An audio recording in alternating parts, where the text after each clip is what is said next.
Morninglazziness. This is Nilima Kayas, and today we are bringing to you an interview session with Miss Elise. Morninglazziness is an online magazine dedicated to women. It showcases various articles, personal life stories, and interview sessions on different matters concerning women. And today, our interviewee, Miss Elise, happens to be a Kundalini yoga teacher with a lot of knowledge and intuition and a knack for helping people get back to themselves and find their purpose in life. So let us welcome our interviewee. Hello. Hi, how are you? I'm doing good. So how are you doing today, Elise? I'm doing great. Post-Christmas, hanging out with my kids and, enjoying this week off. So. Sounds good. Now, since you're on board with Morninglazziness, we'll begin from the morning itself. So how do you normally begin your mornings? Do you regularly practice a particular meditation or yoga? So my mornings are a little different than I traditionally would practice because I have little kids. So right now I wake up and I get a little coffee and I snuggle my kids and I get them ready for school. And then once they're finally on the bus, then I kind of do my own morning practice. So I do a meditation, when I have time alone, and I do it pretty much every single day, except when I'm on my cycle. That's the only time that I don't do the specific meditation. And it's called Sudarshan Chakra Kriya. So I either do it for 30 minutes or 1 hour. And then I do some warm-ups with it and whatnot. And then I do like some sort of prayer and gratitude practice or whatever after that. Interesting. So what made you smile today? I would say today I was kind of revisiting, 2021 and looking back. And I actually was creating like a reel for Instagram. And I kind of looked at all of the videos that I took this year and I kind of created a little,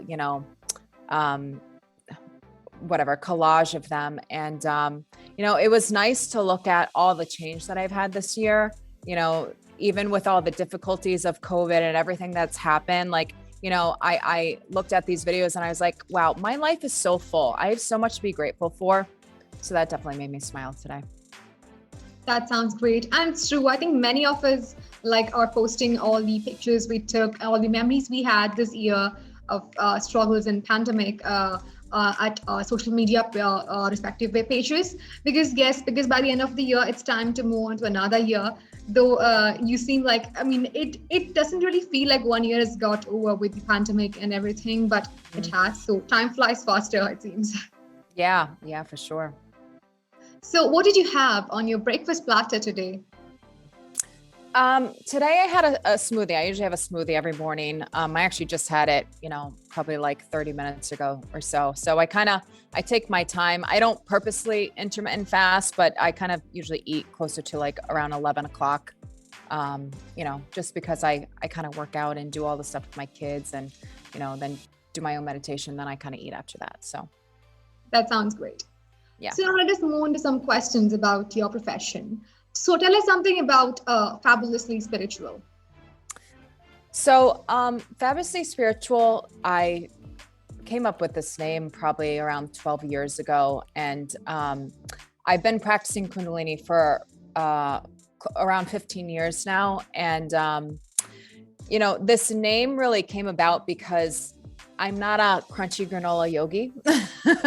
So I think that you can have the best of both worlds. I'm a mom and I like my house and I like beautiful things. And I think that you can have a beautiful life and still feel a lot of gratitude and not be attached to things. But,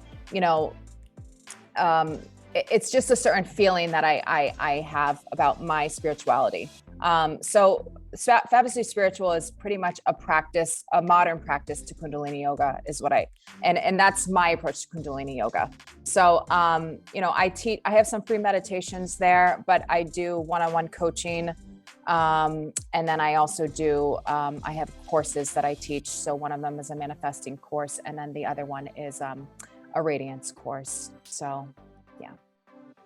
That sounds great. So, talking more about Fabulously Spiritual, what are the programs you offer via the same platform? So, like I said, I have an 8-week manifesting course that I teach that's launching actually in a couple days. So people can kind of go into the new year with, you know, creating their goals or whatever it is that they want to manifest in their lives. And then the other one is a 12-week course that I teach. It's called, it's for Radiance. And it's really about, I think that for me, energy is everything. And I think if people know how to manipulate their energy in certain ways, they can make their life so much greater. And this is either through small practices, small breath work practices, or specifically for my Radiance course, I actually teach you how to get into the radiant body, because when you're in the radiant body in the auric field, opportunities come to you. Your energy starts to calm other people. Like, you have the energy that when you walk in the room, people like to be around you, and your presence calms them down. And I like people to know what that is, to really feel that, because it's also a confidence that you learn how to internally create for yourself, and it projects outside of you. And like I said, it opens up so much of your life that you maybe didn't know existed before, by just tapping into these frequencies. That sounds interesting. So could you briefly talk about what exactly is Kundalini Yoga? Yeah, Kundalini Yoga is it's an ancient practice. I studied from Yogi Bhajan, but there's other type of Kundalini yogas. So the best way to describe it to people, it's like doing acupuncture to yourself through breath and movement. So it works on your meridian points of your body. It totally resets you from the inside out. You use breath work, you use mudra, so hand positions, you use mantra, so chanting. So you do vibrational frequency, breath work, movement, all of these together kind of take, like, you put like puzzle pieces together to create a certain experience. So it's just like, when you go to an acupuncture appointment, they have to put the needle here, here, and here, and here to create this, whatever it is you're looking to do. It's the same thing in Kundalini Yoga. So that's why I have these courses specifically for, oh, you want radiance? Here, I put together the puzzle pieces for you to achieve that. Oh, you want to learn how to manifest? I'm showing you the exact energetic frequencies you have to do to get into the manifestation process. So, like I said, I practiced for 15 years. It's absolutely changed every single thing about my life. And it's a practice that makes you more of yourself and the best version of you, because it helps you work through, it's your own personal therapy. It helps you work through all of the things that are stuck within you, and slowly start to change those through like these modalities. Sounds cool. So do you think spirituality is an important element in one's life to attain wellness? Absolutely. I think that for me, spirituality is everything, because I think it's an essence, it's a vibration, it's an energy. When you tap into those things, you know that the world is bigger than you, and you're connected to everything else around you.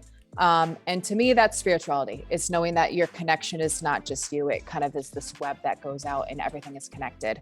And it's not really worshiping anything in particular. You can worship anything you want. It has nothing to do with that. I think it's your understanding that there's something greater than you in the puzzle piece. And I think when you're connected to that energy of relying on something greater than you and being able to surrender into that, you understand what spirituality is. So I think that is, I personally think that it's 1,000% necessary for anyone on a life path journey, to understand that. Right. Now, since you are a Kundalini yoga teacher, share with us your experience being one, teaching students about the Kundalini yoga. So I love teaching. I taught for probably 8 years, and I've seen so many people's lives change from it, not only my own. And, a lot of my students have become teachers themselves after practicing. And it's funny because when I have seen people walk in the room, the funny thing is a lot of people come in by accident because it's a little scary when you walk in a Kundalini room with all this really deep breath work and, people wearing all white. It kind of looks really funny. And that's the other thing is that Fabulously Spiritual, Kundalini, I'm not going to lie, can look a little culty. It scares people off because, there's people wearing turbans and they're wearing all white and they're dressed a certain way. And there's a bunch of happy people all together. So it kind of looks a little scary. And my whole thing is that I've taken that completely out of it. And I wanted to modernize it and make it really approachable for people. I'm a mom. I'm a wife. I have I take care of my house. I'm like, I do all these things and I still practice this as a householder. So it's something that's approachable for everyone. It's not something scary. And that's always what I wanted to give across to people. And you can still change your life. And I wanted them to come in and try it because I wanted them to see how much it can change their life. So, the joke is that a lot of people walk into the class by accident. and then finally, when they're in there, like, wow, they actually leave the class feeling completely different than when they walked in. And it's not a regular yoga class. It's not upward dog, downward dog. It's nothing like that. You might hold your arms up like this for 11 minutes and all different weird mantras and stuff like that.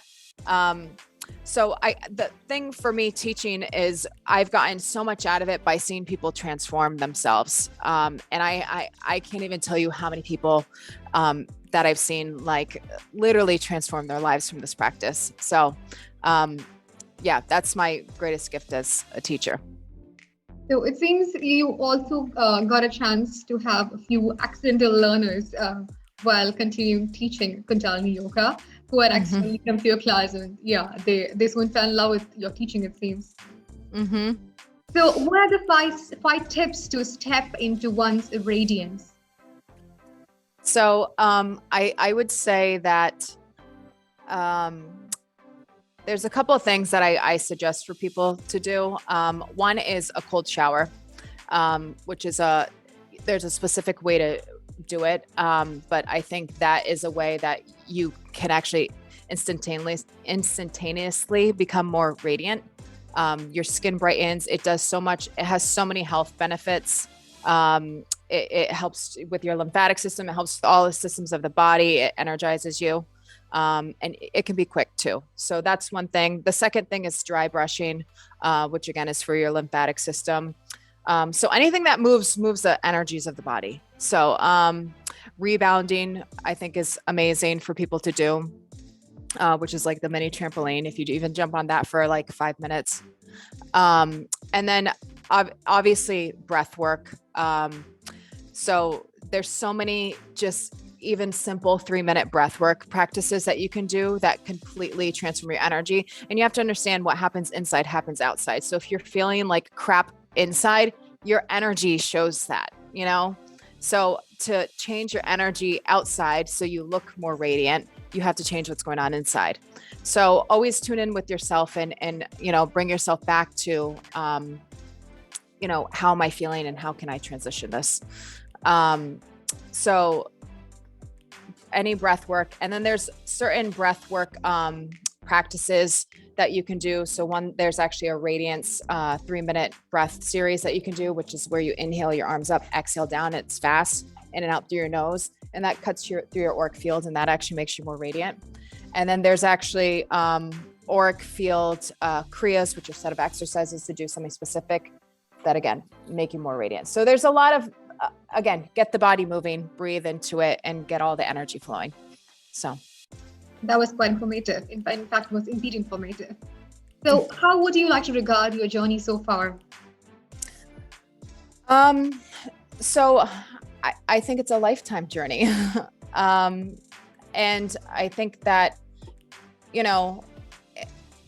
my biggest takeaway from the whole thing is to be compassionate with yourself through the whole process, because your life changes in ebbs and flows. Before I had my kids, my practice was so different. After I had kids, guess what? They come first. And then when I have time to be by myself to do something alone, that's what I do. I don't wake up at 4:30 in the morning anymore, because I can't, because I have other things going on, So I think that when you're patient with yourself and you're compassionate and know that you just have to take one step at a time and just do something every day to move yourself and keep you in the loop of it. And you'll come out the other side. For me, it's been life-changing. It's a life-changing practice. I will do it for the rest of my life.